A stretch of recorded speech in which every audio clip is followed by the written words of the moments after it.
Hey friends, this is Ime. So I've been paying a lot of attention to the the MapleStory Classic test. I don't know why they didn't call it a beta. It was very clearly a beta, but whatever. I don't really know what that implies, but I've been paying a lot of attention to it. I watched a lot of streams, way too much, and I thought it would be interesting to talk about some of the strategies that people used um, to like level up and skills and stuff. So, first off, a little disclaimer. Things could still change for the full release. Uh, However, I still think some of these strats are interesting, and I would just like to talk about it. And maybe there will be other interesting strats when the game comes out. So, first of all, huge shout out to MeowDB. This website is amazing. It's incredible. Whoever you are, MeowDB, the community owes you some sloppy toppy, like expeditiously. Anyways, the tab that I want to use is this with the classes. So most of the strats are class specific, which is part of what makes the class some of the classes interesting, and I will talk about it a little bit. Now, I am too lazy to grab footage for every single one of these, so I'm just gonna ramble with this website open and, whatever. You just have the video in the background, you'll be fine. I'm gonna start with the Warriors, because they were generally considered the weakest in the beta, and that's mostly because of the accuracy problem. Basically, mobs seem to have too much evasion, or warriors seem to have too little accuracy. Either or. Now, I believe this passive here, Precise Strikes, which is actually new to MapleStory, uh, gives 20 accuracy and 5 crit rate when maxed. Now, this is very good. But this 20, I believe, used to be 50 right before the test came out, the beta came out, and then they reduced it to 20. If this was 50, perhaps Warriors would not have had any issues. However, I do think it's part of the class to have at least a little bit of accuracy struggles. So I think this passive is fine. I think Warrior, despite being a little weak, is overall fine. Uh, I think it's okay for a class to be the hard one, you know? And I think warriors were the hard class on the test. It could change, but, we'll see. So, warriors are interesting because they can use a variety of weapons. They can use 100 swords, 200 swords, 100 axes, 200 axes, 100 maces, 200 maces, spears, or polearms. And they have slight differences between them, but it's mostly 100 and shield, 200 or spear slash polearm. Now, spear slash polearm are usually the best because they have the most range.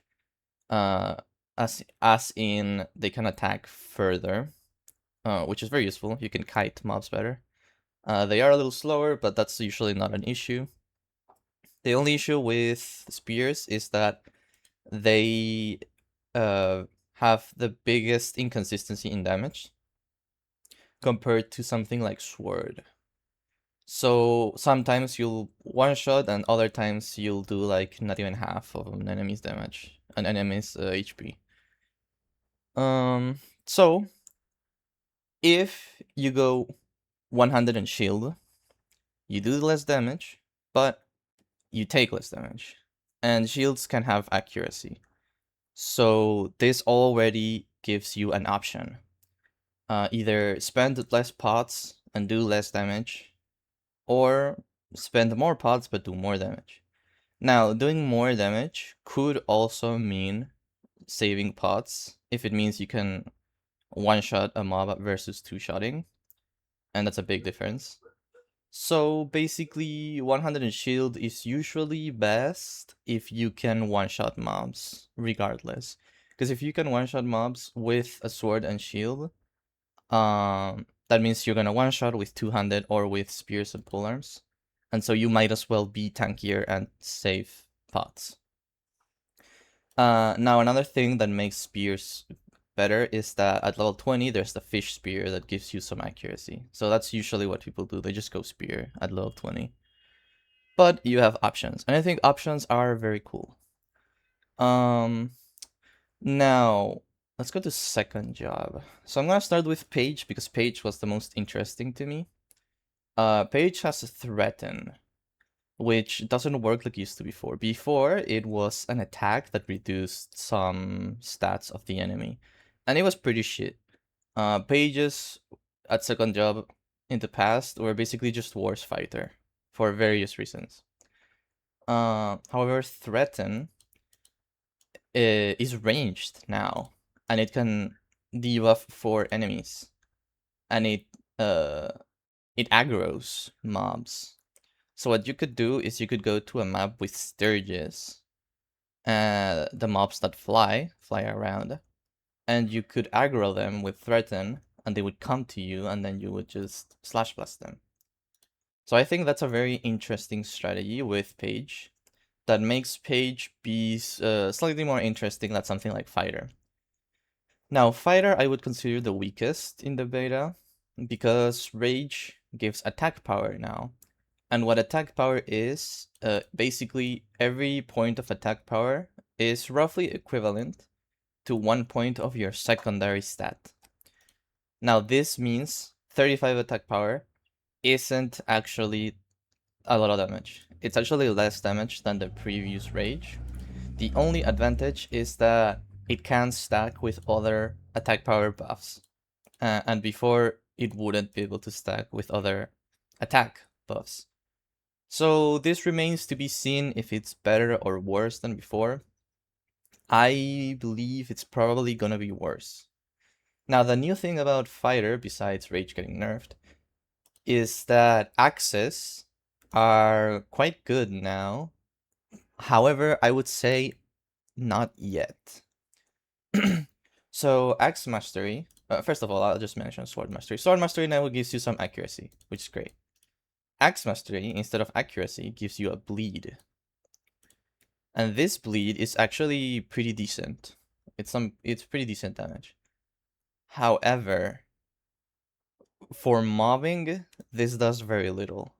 However, in the future, for bossing, I believe Axe is gonna be just straight up better than Sword.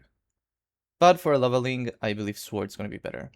So there's a balance here, and there's like a choice. There's a choice, and I think that's very interesting. Now another thing to talk about is Final Attack. Now, I think Final Attack is the most cringe skill that has ever existed in MapleStory. However, I will try to not be biased. So, I've heard mixed opinions about Final Attack. Some people were vouching for Final Attack, especially for, I believe, for Page. People were vouching for it because the Page Final Attack is a big single hit target hit. So you could be slash blasting and then this procs and then you like one shot a mob that you can't one shot with power strike. Which is interesting. I think that is interesting. The fighter one is an AoE. It attacks 3 mobs. So you could be farming with power strike and then you get an AoE attack, or just farming with slash blast that does 130%, and then occasionally get a proc for an attack that's 180%. So it's better than before. Personally, I would still max this last, or even avoid it if you want to max out both masteries and boosters. However, the option to use them are here, and they're not bad. You could use them and have it be optimal. So I think that's interesting. Personally, I still don't like it, but if you're a warrior player, you should seriously think about this and think about your own situation and see whether something like this would help you. Then there's Power Guard, but I don't think Power Guard's an interesting skill. It just reflects some damage. It's whatever. Now, Spearman, I believe, changed the least. It basically just got a slight nerf on Hyper Body. However, the mastery is, again, changed. Now, the Spear Mastery gives you avoidability, and the Polar Mastery gives you speed. Now, these two are interesting. Avoidability could potentially save you some pots. However, 20 speed is a lot of speed. 20 speed is a lot of speed, and having a lot of speed on a warrior is pretty important. I believe Spearmans are gonna really heavily favor polearms unless this avoidability gets changed. This avoidability could change into accuracy, the way the sword masteries are now accuracy. However, I would like to see something more interesting than either avoidability or accuracy. It could even be jump. Whatever. Like, it just not avoidability, please. This is not an interesting stat. Maybe even some like block chance could be interesting, since spearmans can't use shields. Let's see. Am I forgetting something? No, that's pretty much warriors. Let's see. What's next? Let me talk about thieves, because thieves have some interesting stuff as well.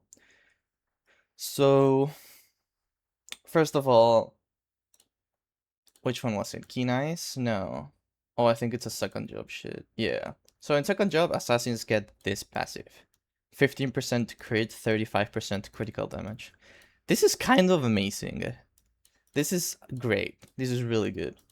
However, they nerfed Lucky 7, I believe, slightly. But if you're an assassin player, this makes up for it. If you're an assassin player, don't worry, assassin is still the GOAT. This is very good. This critical throw thing, amazing. Claw Mastery gives you chance to retrieve used throwing stars, which just makes your assassin like spend less stars. That's kind of it. Now, Drain is the big controversial skill here.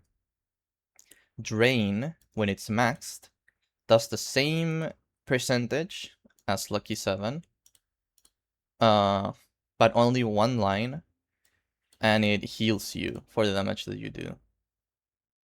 So people were saying it's cringe that Drain is optimal, but because of the way like crit works and the fact that Lucky 7 is 2 hits and Drain is 1 hit, Lucky 7 is technically still better.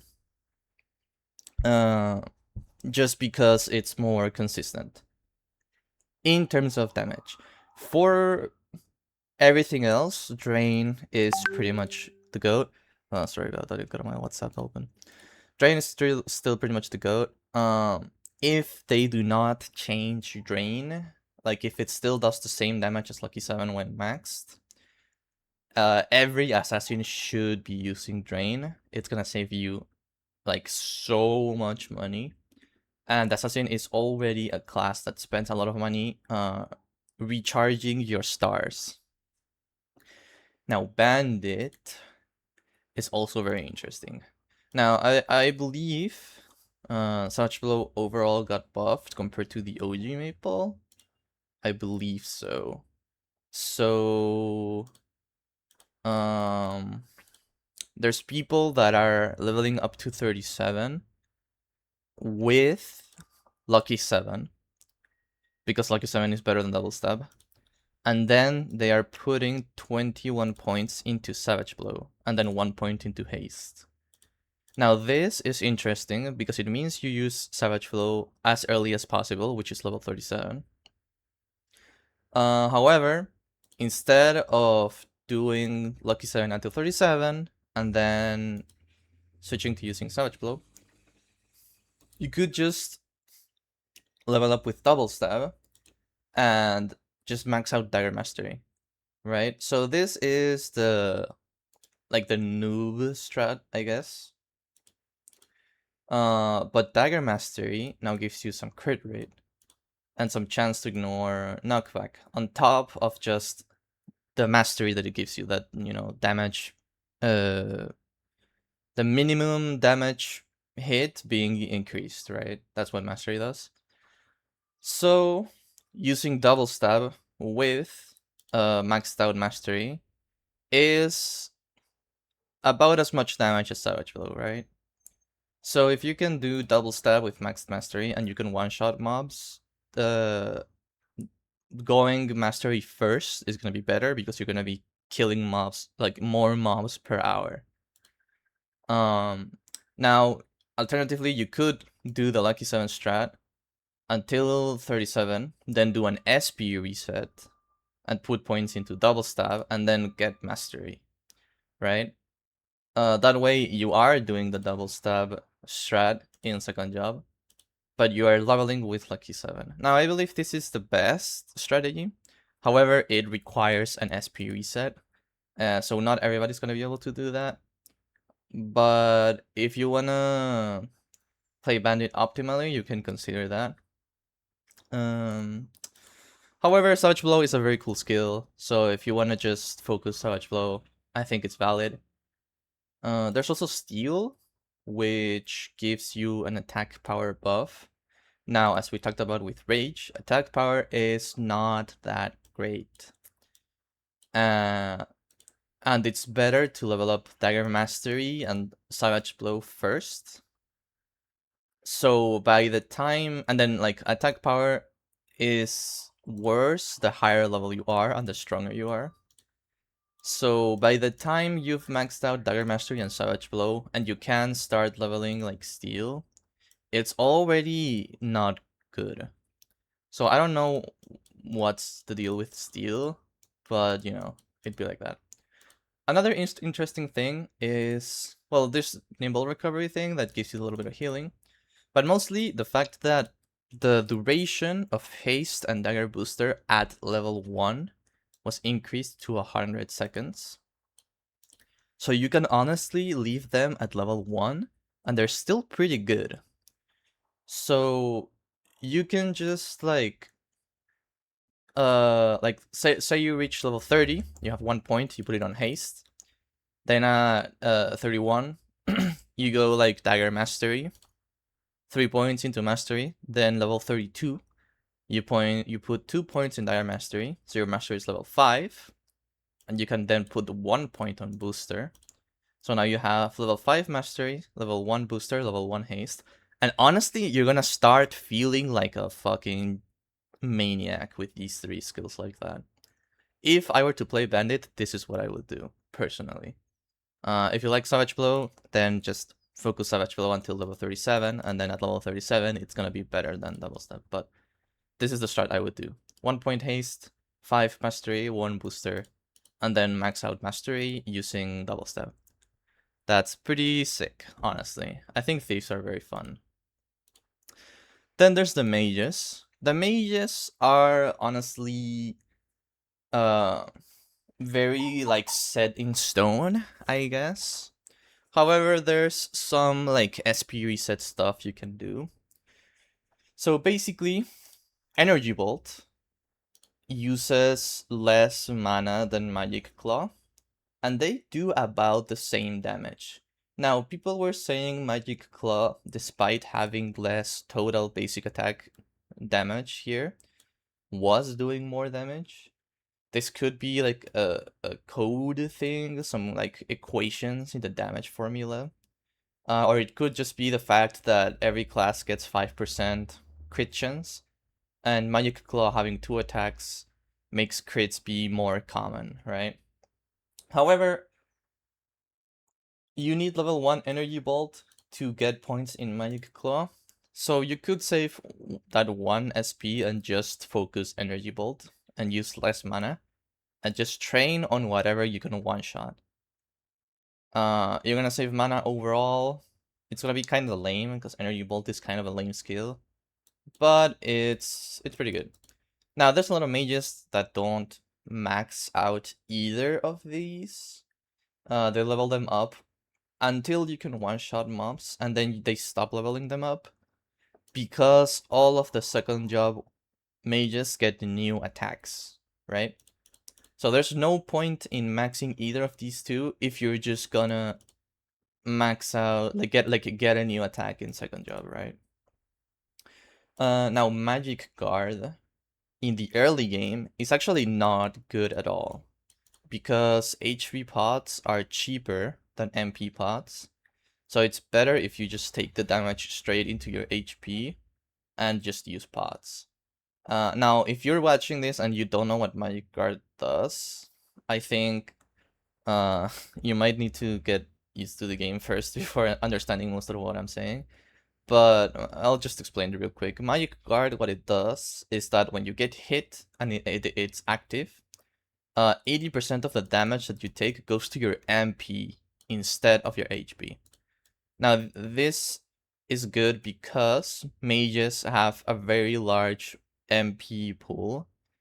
So it makes them have effectively about as much HP as a warrior, maybe even more, before they like die or whatever.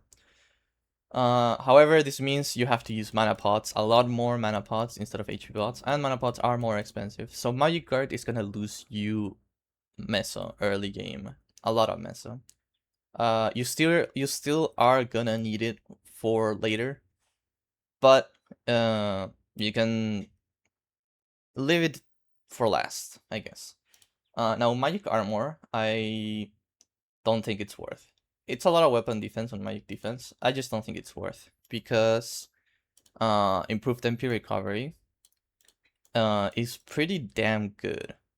It means that MP recovery makes it so that your sources of mana recovery are increased by 20%.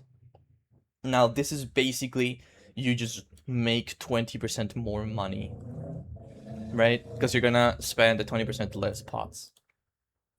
This is kind of crazy. This is pretty good. This is the opposite of Magic Guard. Magic Guard is gonna cost you potions, MP recovery is gonna effectively give you potions, right? MP increase isn't too important. So what you could do is just like go full energy bolt and MP recovery, and then freestyle the rest. Or you could do Magic Claw if you really want to do more damage. And then like MP recovery, whatever. And then make sure by the time you're second job, max out Magic Guard, just like for later. You're gonna need it later. Now the second jobs for the mages are pretty interesting. Honestly, out of the branching second jobs, I think these are the most interesting to me. Besides maybe Bandit. I think Bandit's pretty interesting. But basically, they were all buffed in some way.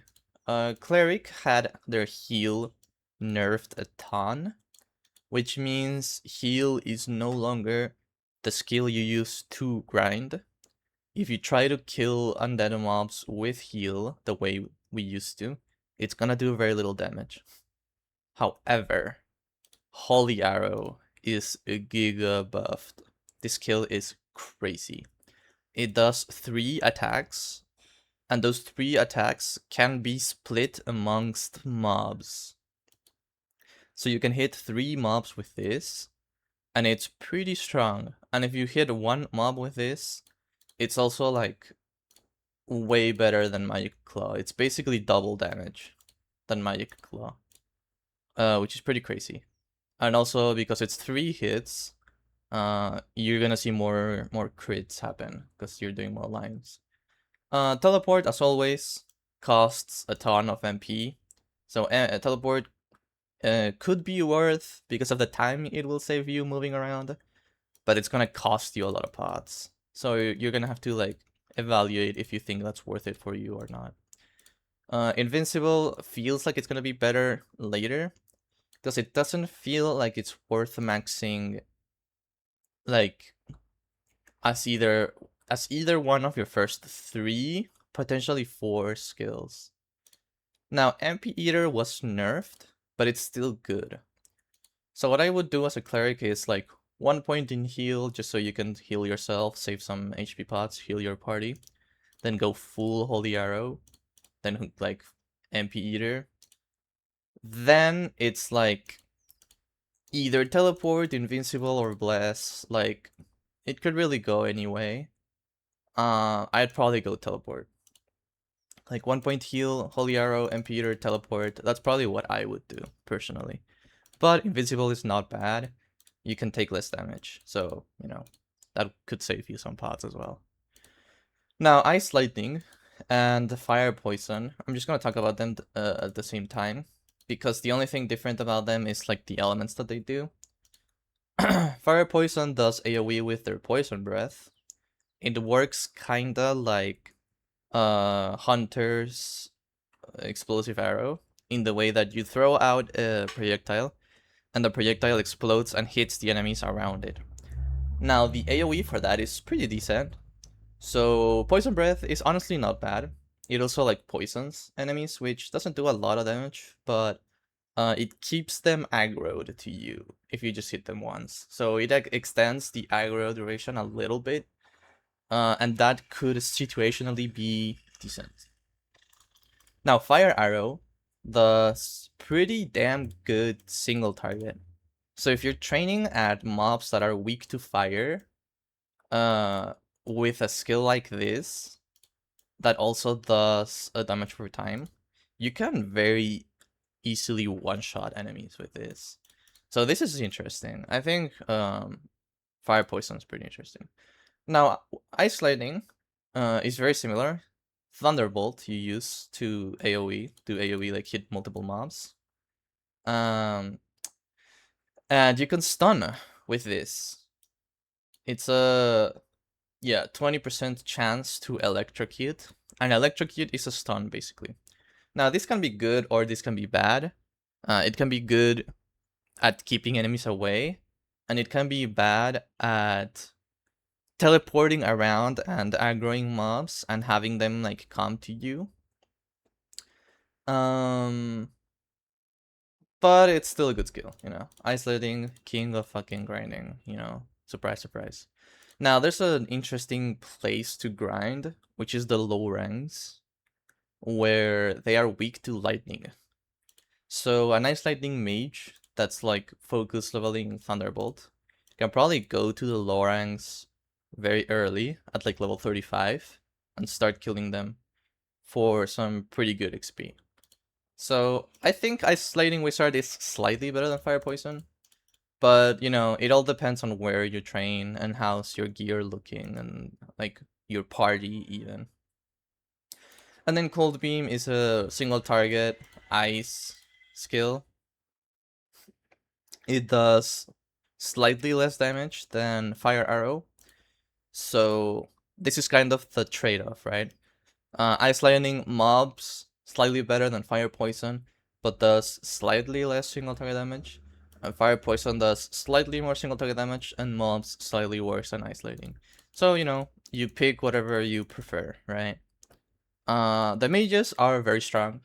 In the beta, they had this thing where they literally could not miss any attacks. Like, they were hitting a junior Balrog at like in the low 40s. I'm certain that's gonna change, but if it doesn't change, then that automatically makes mages like pretty damn good because they can train at higher level mobs than pretty much anybody else. And last but not least, or maybe least, is the archers. Now the archers are the most similar to each other. If you look at this, basically the only difference between each other is their single mobbing skill at second job. Everything else is pretty much the same. Now, final attack is slightly different for each of them. Hunter does an attack that hits 3 enemies, and crossbow does an attack that hits 1 enemy. Now, final attack in archers, unlike warriors, is a lot worse, I would say. Because unlike warriors, archers actually get a new attack at second job. Crossbow gets iron arrow, hunter gets arrow bomb. You know, we know these skills. They're good. They're very good skills. Now the only real weakness that archer has is the fact that if an enemy gets too close to you, you whack them with your bow.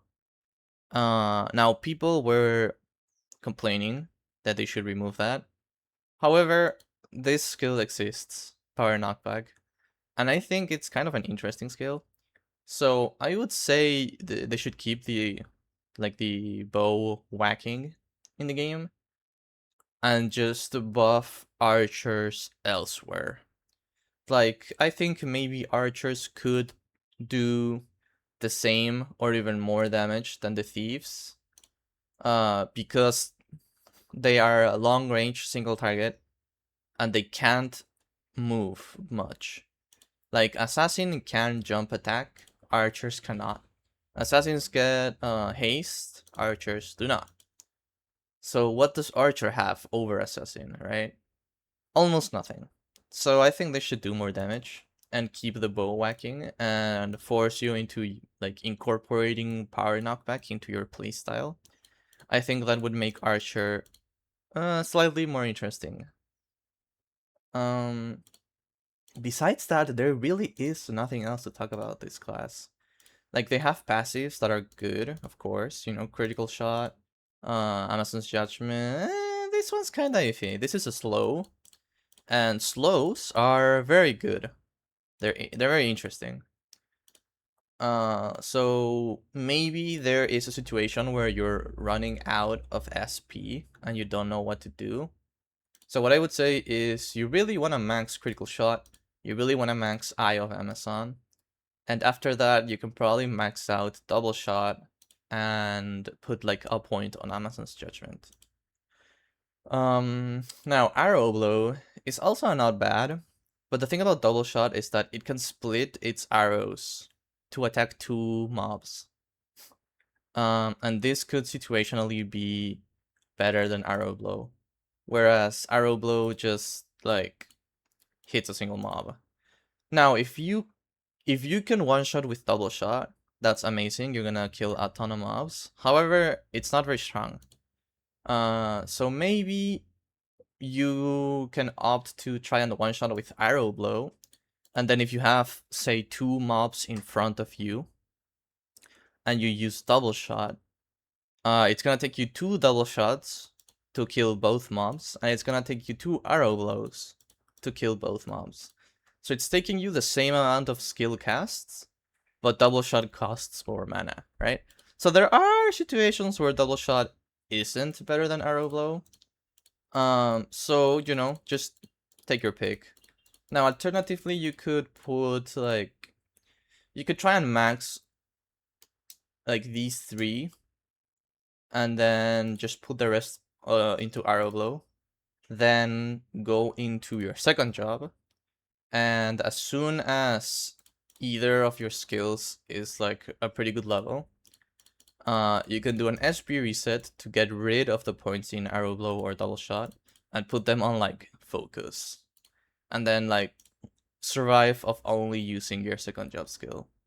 You can do that. However, I don't think that's very interesting either. So the archers, I think, could use some love. But yeah, that's kind of it. As for mages, same thing as the archers. If you're a mage, you can try and max out Energy Bolt or Magic Claw. Then at second job, when you get more points into your new attacks, you can skill point reset and get rid of the points in these and get some points on magic armor. This could save you some pots, probably. So yeah, there's a lot of things you can do with SP resets. So if you're willing to put some money into the game, I would say SP resets can let you do some interesting stuff. And that's kind of it for the classes. If you have any questions, you can drop a comment. And if I know the answer, I will answer. If I don't know the answer, well, you know, I'm not a fucking god tier expert at the game, right? I'm just a guy that really likes the game and watched like 100 hours of streams. But yeah, I'm really excited for Maple Classic. I hope we get a release date soon. That would be very hype. And yeah, see you in Maple World later.